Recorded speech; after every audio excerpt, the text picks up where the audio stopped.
Hola, bienvenidos a Yola Yellow.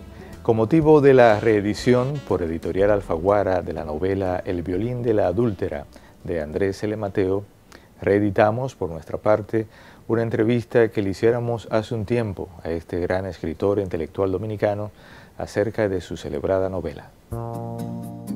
Andrés L. Mateo es doctor en Filología por la Universidad de La Habana. En 1999 obtuvo el Premio a la Excelencia Periodística Dominicana. También la Sociedad Dominicana de Periodistas y Escritores le otorgó el Premio Caunabo de Oro. Es Premio Nacional de Novela en 2 ocasiones, Premio Nacional de Ensayo y Premio Nacional de Literatura.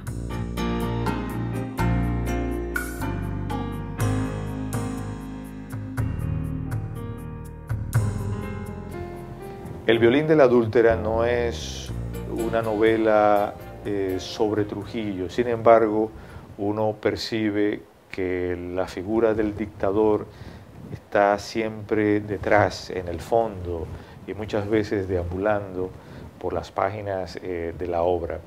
Y me pregunto cuánto de esa opresión, de esa intolerancia, de ese estigma que ahoga a muchos de sus personajes, fue deliberado para tratar de crear la atmósfera del trujillismo,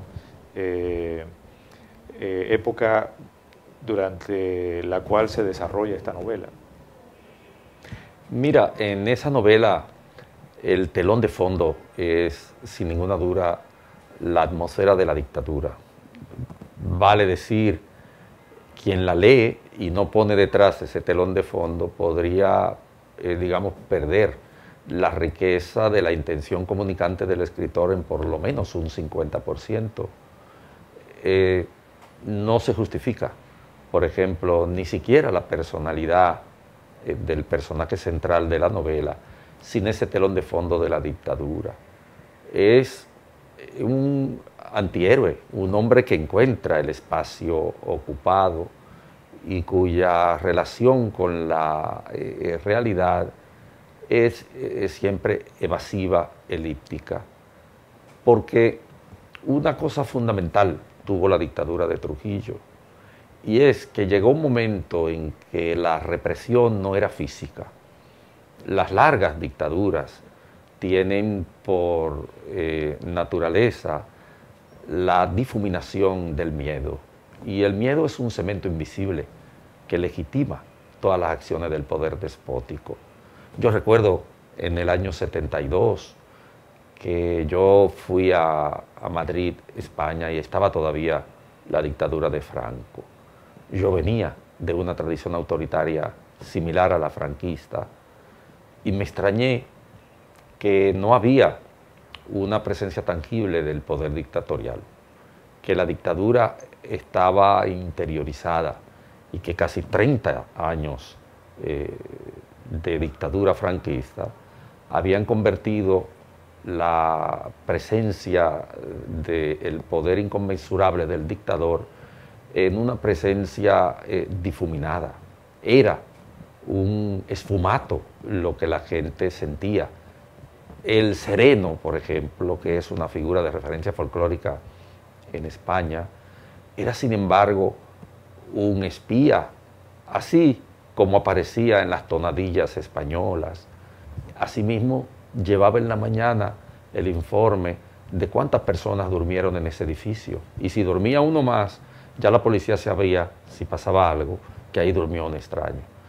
Lo que quiero decir es que sin ninguna duda la prolongación de los poderes dictatoriales terminan por marcar las subjetividades incluso. Y obviamente este es un personaje imbuido de esa atmósfera de miedo. Hay como telón de fondo, por lo tanto, la presencia del poder dictatorial de Trujillo. El protagonista, Néstor, escribe poemas y proyecta incluso trabajar una novela. ¿Será Néstor Luciano Moreira un alter ego tuyo? Mira, en realidad muchos personajes que tienen vida pequeña en la historia de la novelística generalmente tienden a desahogar sus ímpetus, a volcar las fiebres, las llamaradas de su propia personalidad en alguna actividad creativa o en alguna estructura de comunicación privada, por ejemplo, un diario, en las cartas. Las novelas epistolares tienen siempre héroes que en la práctica se autoanulan, son seres de vida pequeña. E incluso muchos de ellos encuentran su fuerza en esas metas que se cumplen o no se cumplen. Yo recuerdo La Peste, esa novela de Albert Camus, que entre todos los personajes que logran salvarse de la peste, está el novelista que nunca termina la novela porque le faltaban 5 palabras, que eran las palabras precisas que él necesitaba para terminar la novela, y no la termina, y él sobrevive a la peste y casi ni se da cuenta de los estragos que la peste hace, porque siempre en la realidad de los seres humanos ocurre que los seres de vida pequeña tienen un universo que inventan para poder sustituir algún elemento de la realidad que lo niega. El caso de este personaje a mí me parece arquetípico porque era un personaje cuya relación con el mundo era una relación en la que él estaba muy consciente de sus propias limitaciones. Sabía que su mundo no era un mundo heroico, lo asumía, no le importaba que la valoración de esa ausencia por completo de heroicidad lo convirtiera en el hazmerreír, se refugiaba en sus notas que escribía furtivamente en su oficina y así construía su punto de vista sobre cosas que él en realidad no podía expresar, porque, repito, y volvemos a la primera pregunta, en el mundo de las limitaciones que establecen los poderes absolutos, una cosa que siempre se polariza en relación con la vida es la palabra. No hay manera de hacer volar al mismo tiempo la palabra y la vida. Y en consecuencia, huir en la palabra a una realidad que puede ser asfixiante es bastante común para este tipo de héroe, ¿no? Néstor y Elso son 2 personajes con puntos en común. Para empezar, están estigmatizados, uno por ser alegadamente cornudo y el otro por ser, como él mismo se queja, negro, tuerto, pobre y homosexual. Sin embargo, aunque diferentes, en alguna medida Néstor y Elso son cómplices del secreto que cada cierto tiempo traen los mensajes anónimos. Cuéntanos sobre la construcción de estos 2 personajes, sus diferencias psicológicas, pero también sus coincidencias dentro de la historia. Sí, mira, Elso es un personaje que existió incluso con su mismo nombre. Quienes trabajamos en la Universidad Autónoma de Santo Domingo conocimos al mensajero Elso, que trabajaba con Mateo Morrison, por cierto. Y bueno, Mateo, cuando leyó la novela me llamó muerto de la risa porque Elso era ese personaje. Era un tipo sagaz, tenía muy buenas relaciones sociales, sabía profundizar con un tipo de legitimación auténtica, porque usar a un homosexual como personaje es siempre un riesgo para un escritor, en virtud de la folclorización. Es decir, al final, si tú no le das matices verdaderamente humanos, puedes construir una caricatura.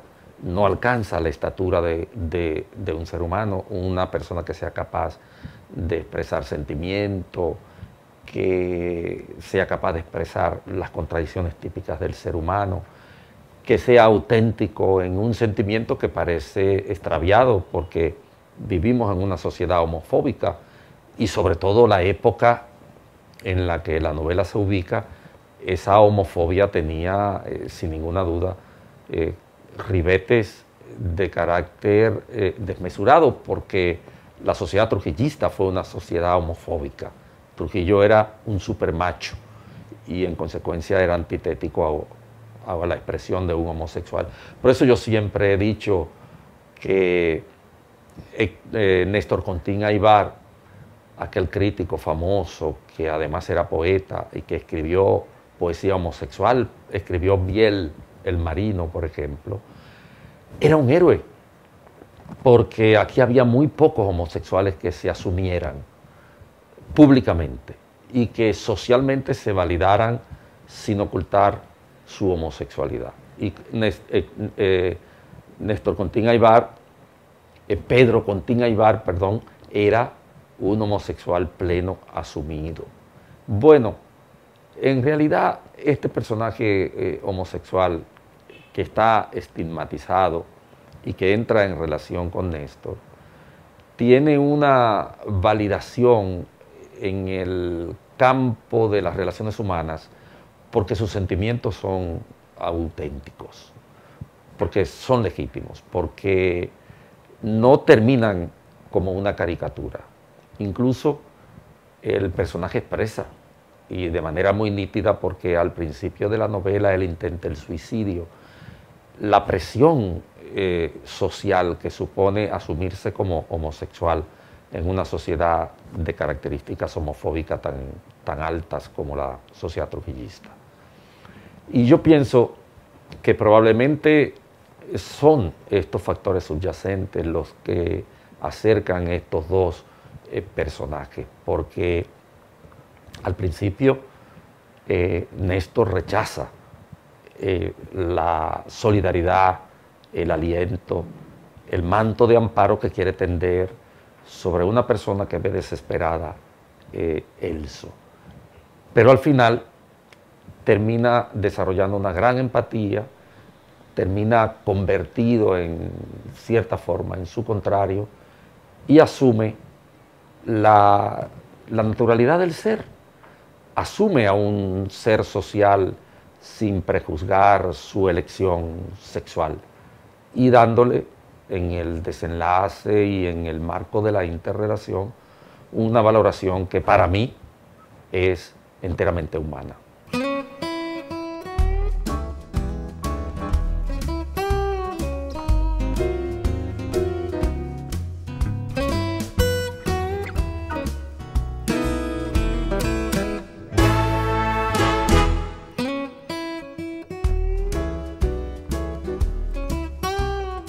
El violín es como un leitmotiv de la novela y está allí simbolizando, yo diría que un vigor del personaje central de Néstor Luciano Morera y una impotencia al mismo tiempo.